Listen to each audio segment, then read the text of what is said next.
दोस्तों, वीडियो में आगे बढ़ने से पहले आपने डिस्क्लेमर ज़रूर पढ़ लेना है। आज हम बात करेंगे दोस्तों ग्रीव्स कॉटन के बारे में। अगर आपने मेरे जो वीडियो मैंने कल बनाया था आरबीएल बैंक के ऊपर, तो आप देखोगे कि आज स्टॉक लगभग 20% भाग गया। ऐसा हो जाता है कभी कभी, कोई तुक्का लग जाता है कि जैसे आपने कोई वीडियो बनाया और वो 1-2 दिन में 20% भाग गया। लेकिन मेरा कहने का मतलब है कि अगर 1 महीने या 2 महीने में भी स्टॉक आपको 20% का रिटर्न दे देता है तो स्टॉक बाज़ार के नज़रिए से ये अच्छा रिटर्न है। या जैसे कल्याण ज्वेलर्स के ऊपर मैंने कल वीडियो बनाया था, वो आपने देखा होगा, तो वो भी स्टॉक आज 5% बढ़ा हुआ था। इसी हिसाब से आप देखोगे तो मैंने इंडिया वो रियल इस्टेट के ऊपर बनाया था, जोमेटो के ऊपर बनाया था, रैपको होम के ऊपर बनाया था, इरोज़ मीडिया के ऊपर बनाया था, और इसी तरह से कई सारे वीडियो बनाए थे। अगर आप उन स्टॉक को देखो तो वो उन स्टॉकों में अच्छी खासी तेज़ी आ चुकी है। इस वीडियो में आज मैं आपको ये बताने की कोशिश कर रहा हूँ, और आने वाले भी वीडियो में मैं आपको ये बताता रहूँगा, ताकि आपको भी याद हो जाएगा कि कैसे किसी स्टॉक को आपने पिक करना है। बड़ी छोटी छोटी सी बातें हैं, अगर हम उन चीज़ों को ध्यान रख लें तो स्टॉक को हम पहचान सकते हैं कि स्टॉक में तेज़ी आने वाली है या नहीं आने वाली है। जैसे आप देख लीजिए कि आज स्टॉक जो है ग्रीव्स कॉटन का, ये लगभग आज 12 रुपये की इसमें तेज़ी है। ये स्टॉक लगभग 7% ऊपर बंद हुआ है। अब जो सिंपल सी एक आम इन्वेस्टर की समझ में आने वाली बात है वो ये है कि ज़रूर स्टॉक में कोई पॉजिटिव न्यूज़ होगी तभी ये स्टॉक ऊपर गया है। अगर नेगेटिव होती तो नीचे आ जाता है। अभी जो पॉजिटिव न्यूज़ किसी स्टॉक के अंदर होती है, ये आपको मुझे एक इन्वेस्टर को पता नहीं चल सकती। हमें तब पता चलेगी जब ये स्टॉक 50% या 100% तेज़ हो जाएगा। फिर ये किसी दिन टीवी पर आएगा, फिर उस न्यूज़ को हम देखेंगे, फिर हम इस शेयर के अंदर घुस जाएंगे और फंस जाएंगे। तो जब और लोग निकल रहे होंगे, हम इस स्टॉक को खरीद रहे होंगे, फिर हमें सालों साल इंतज़ार करना पड़ेगा उस शेयर से बाहर निकलने के लिए। तो इस स्टॉक की पहचान ऐसे कैसे हो जाए कि जब वो धीरे धीरे चलना शुरू करे तो हम तब उसमें एंट्री मार लें, और जब इस स्टॉक हमें 20-25-30% का रिटर्न दे रहा हो तो हम तब उसमें से आराम से निकल भी सकें। तो ये छोटी छोटी बातें कौन सी होती हैं वो आज मैं आपको बताना चाहता हूँ। देखिए, पहली बात क्या है, स्टॉक का अगर आप पिछला बंद भाव देखोगे तो वह है 167। स्टॉक खुला 168 पे और बंद हो गया 178 पे, यानी कि स्टॉक अपने पिछले बंद भाव से लगभग 11 रुपये ऊपर बंद हो गया। तो पिछला क्लोजिंग और आज की क्लोजिंग के अंदर का जो गैप है, ये 10 रुपये का जो गैप है, अच्छा खासा गैप है। यानी कोई ऐसी न्यूज़ ज़रूर होगी जो इस स्टॉक को इतनी ऊपर ले गई। दूसरी बात, अगर आप देखोगे तो इस स्टॉक में आप देखना कि इसका जो VWAP प्राइस है, volume weighted average price, stock उसके ऊपर बंद हुआ है। बेसिकली इस टूल को जो डे ट्रेडर होते हैं वो यूज़ करते हैं, लेकिन मैं भी इस टूल को मोस्टली यूज़ करता हूँ। अब इसमें थोड़ा सा ये है कि जो इसका WAP और क्लोजिंग प्राइस है उसमें ज़्यादा गैप नहीं है। अगर ये गैप थोड़ा और ज़्यादा होता तो बहुत बढ़िया रहता, लेकिन फिर भी पॉजिटिव है कि स्टॉक जो है अपने VWAP प्राइस के ऊपर बंद हुआ है। तीसरी बात जो ध्यान देने की वो ये है कि स्टॉक जो ऊपर गया है ये अच्छे खासे वॉल्यूम के साथ गया है।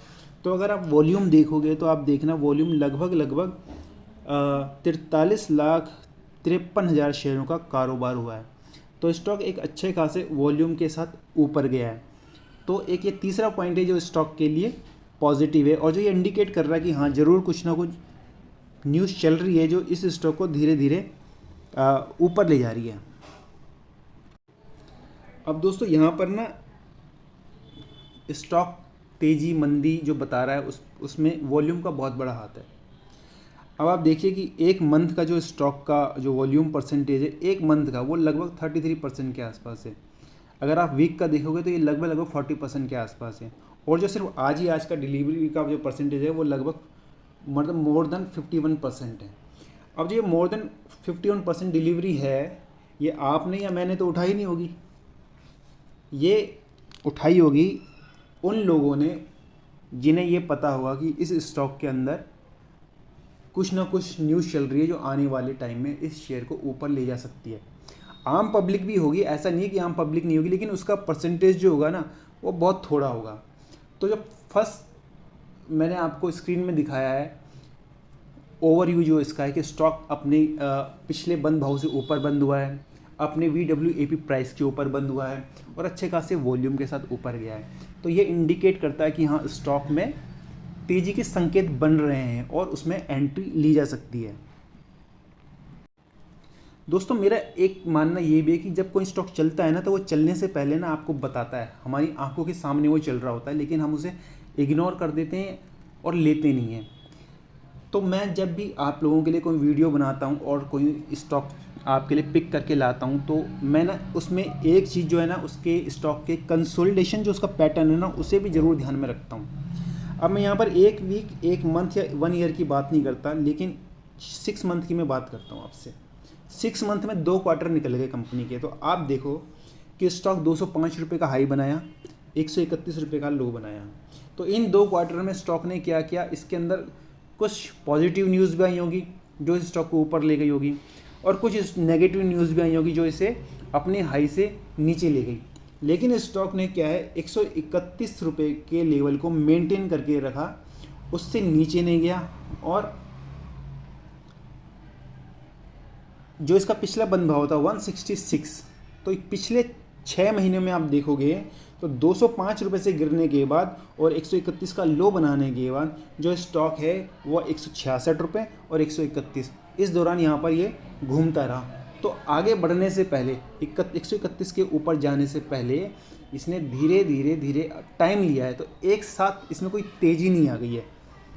दूसरी बात, अगर आप 1 क्वार्टर की बात कर लोगे, अगर आप 3 महीने का हिसाब किताब देखोगे तो स्टॉक 133 रुपये का इसने लो बनाया था।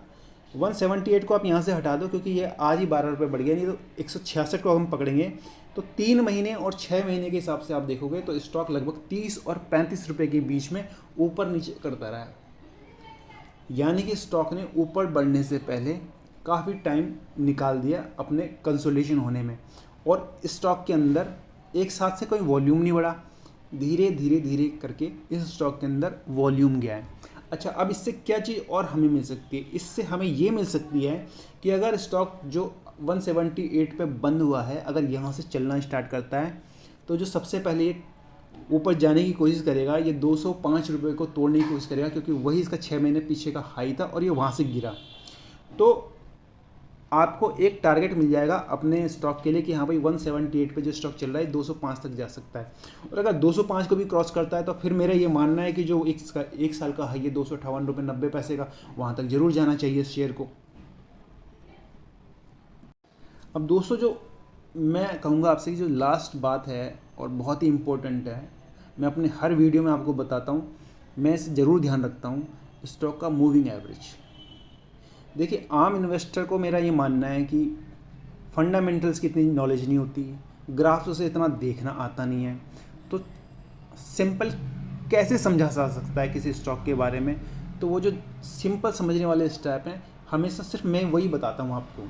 अब आप इसमें देखो कि स्टॉक जो है पिछला जो इसका क्लोजिंग प्राइस था वो 200 दिन के अपने मूविंग एवरेज के ऊपर बंद हुआ, जो 166 रुपये 80 पैसे का था। तो एक पॉजिटिव ब्रेकआउट जैसे ही स्टॉक में बना तो स्टॉक ऊपर चला गया और लगभग अपने 200 दिन के मूविंग एवरेज से 12-14 रुपये ऊपर बंद हुआ है। तो सबसे पहले आपको यहाँ पर ना एक स्टॉप लॉस मिल जाएगा अपने ट्रेडिंग के लिए कि भाई अगर स्टॉक में अब हमें लॉन्ग होना है आगे के लिए तो 166 रुपये 80 पैसे के आसपास का स्टॉप लॉस ज़रूर होना चाहिए। अब ये स्टॉप लॉस की ज़रूरत हमें क्यों पड़ती है? कई बार दोस्तों होता ऐसा है कि जो हम देख रहे होते हैं, जो बाज़ार में हमें तेज़ी नज़र आ रही होती है, वो ना कई बार दिखावटी होती है। तो ऐसा नहीं कि जो हम एनालिसिस कर रहे हैं वो सब उल्टा पड़ जाए और बाद में स्टॉक जो है बहता हुआ नीचे चला जाए, तो ऐसा नहीं होना चाहिए। इसलिए हमें ना स्टॉप लॉस ज़रूर रखना पड़ेगा, और बाज़ार के हिसाब से अगर कोई स्टॉक 200 दिन की मूविंग एवरेज के ऊपर ट्रेड करता है तो उसमें तेज़ी के संकेत होते हैं। तो 200 दिन के मूविंग एवरेज को आप ना ज़रूर स्टॉप लॉस रख के चलो। एक बात मैं और आपसे और कहना चाहता हूँ कि जो भी स्टॉक मैं आपके लिए बनाता हूँ ना, मैं हमेशा उस स्टॉक को ए ग्रुप से ही उठाता हूँ। मैं कभी भी B group, T group, M group, Z group का कोई शेयर आपके लिए लाता नहीं हूँ। तो आप भी मोस्टली ऐसे ग्रुप को अवॉइड करो उसे परचेज़ करने से। लेकिन अगर आप फिर भी फैसिनेटेड होते हो, आपका अट्रैक्शन है कि नहीं भाई पेनी स्टॉक खरीदने हैं, तो पेनी स्टॉक अगर आप खरीदते हो तो इन सब चीज़ों को तो आप ध्यान में रखो ही रखो। उसके अलावा ना आप अपने रिस्क रिवार्ड रेशियो को भी दोस्तों ज़रूर ध्यान में रखो। महंगा शेयर मत खरीद लो, क्योंकि जब महंगा शेयर फूटता है ना तो वो निकलने का मौका नहीं देता। कई लोगों को मैं देखता हूँ 500, 800, 1000, 1200 ऐसे भाव पे फंसे हुए हैं, और आज की डेट में शेयर 3 रुपये, 5 रुपये ऐसे चल रहा है। तो अगर आप किसी ऐसे शेयर की तरफ अट्रैक्ट होते भी हो कि आपको लगता है कि नहीं ये भाई सब कुछ ठीक है आने में, तो फिर वो आप ना भाव को ज़रूर ध्यान में रखो। महंगा सस्ता शेयर खरीद लो, महंगे को नहीं। और जो चीज़ मैं आपको बता रहा हूँ इन सब चीज़ों को भी आप ध्यान में रखो कि हाँ उन सब स्टेजेस पर भी वो स्टॉक फुलफिल हो रहा है कि नहीं हो रहा। तो ये वीडियो आपको कैसा लगा आप कमेंट करके ज़रूर बता देना। सब्सक्राइब भी दोस्तों कर सकते हो चैनल को। आज ये मैंने वीडियो आपके लिए इसलिए बनाया क्योंकि हमारे कुछ व्यूवर्स ने जो कंटिन्यू और रेगुलर व्यूवर हैं तो खैर थोड़े से ही, लेकिन उन्होंने कुछ ने कमेंट किया था कि आपने बैकग्राउंड म्यूज़िक वाला मत बनाओ, आप ना वॉइस वाला डाल दो, क्योंकि उसमें कुछ चीज़ें हमें समझ में भी नहीं आती आप क्या बताना चाहते हो। तो मैंने कहा चलो वीडियो भी छोटा रहे और जो मेन चीज़ें जो किसी भी स्टॉक को पिक करने के लिए मैं उठाता हूँ वो आपसे भी शेयर कर देता हूँ। अब हर वीडियो को मैं इसी तरीके से बनाऊँगा और मैं ये कोशिश करूँगा कि मैं ये सारी चीज़ें ना आपको हर वीडियो में बताता रहूँ, ताकि आपको ये रट जाए, और जब आप इंडिविजुअली कहीं बाज़ार से किसी स्टॉक को उठाओ तो आप इन सब चीज़ों को ध्यान में रख लो, खुद का ही एनालिसिस कर लो, तो आपको ईजी रहेगा। और कई बार इन चीज़ों को भी ध्यान रखना है दोस्तों कि मान लीजिए किसी शेयर को आपने लिया और आपको 20-25% की उस स्टॉक में तेज़ी मिल गई, आप निकल गई, तो निकलने के बाद ना भूलो मत उस स्टॉक को, क्योंकि जिस स्टॉक में तेज़ी बननी होगी ना वो स्टॉक ना आपका जिग-जैग चलेगा, यानी कि वो अपना हाई बनाएगा, हाई से थोड़ा सा नीचे आएगा, उसके बाद फिर नया हाई बनाएगा। तो अगर आपको लगता है कि आपने 20-25% बना लिए थे, उसके बाद वो 5-7% या 10% टूट गया, तो उस स्टॉक को ना अपनी वॉच लिस्ट में डाल लो और देखो जिस दिन उसमें आपको लगेगा नहीं हाँ भाई आज ये फिर ग्रीन हो गया और इसमें ना फिर इसे 2-3% बढ़ा हुआ है, तो फिर पक्का है कि उसने फिर एक नई तेज़ी बनानी है। हो सकता है आप ऐसे किसी स्टॉक में ऐसे 2-4 बार कर लो तो आपको उसमें अच्छा खासा रिटर्न बन जाएगा। और एक स्टॉक में पूरे साल भर फंसे रहना और फिर 10-20% की उसमें सोचना कि हमें रिटर्न मिल जाए, तो बेटर है आप 20 ट्रेडिंग सेशन में भी अगर 10-20% बना लेते हो तो वैसे ही 100%, 200% हो जाएगा। तो आपको वीडियो अच्छा लगा तो दोस्तों लाइक कर देना, शेयर कर देना। Thank you. नई वीडियो से जल्दी मिलता हूँ आपके साथ।